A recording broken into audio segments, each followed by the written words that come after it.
shadow tricksters, bleeding doubles suppressed, edges, Anima, Animus, soul image.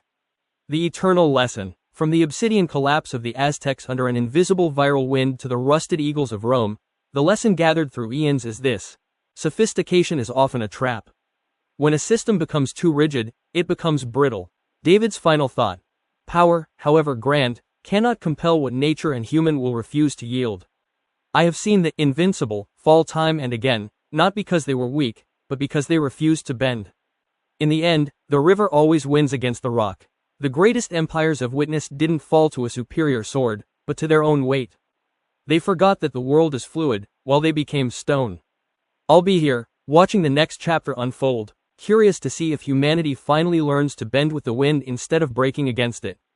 I have stood upon the shifting sands of time for billions of years, a silent witness to the recurring dream and nightmare of human ambition. To an immortal eye, history is not random. It is a pattern of rigid systems shattering against the fluid strength of the innocent and the natural world. The iron cage of Rome. I remember the salt air of the Mediterranean when Rome was young. Their military, a masterpiece of geometry, scutum and gladius moving as one organism. But I watched as Fides, the sacred loyalty, was weaponized. Soldiers stopped looking to the Republic and started looking to the pockets of their generals. David's voice. I saw Caesar cross the Rubicon with men who loved him more than their own laws.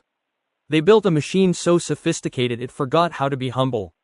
At Carrhae, I watched them huddle under a roof of shields while Parthian arrows fell like a localized monsoon. They were optimized for a brawl, but the desert gave them a marathon. They died in iron cages because they couldn't conceive of an enemy that refused to stand still. The silence of the steppe and the sea. Centuries later, I walked the road to Moscow with Napoleon's Grande Armée. 600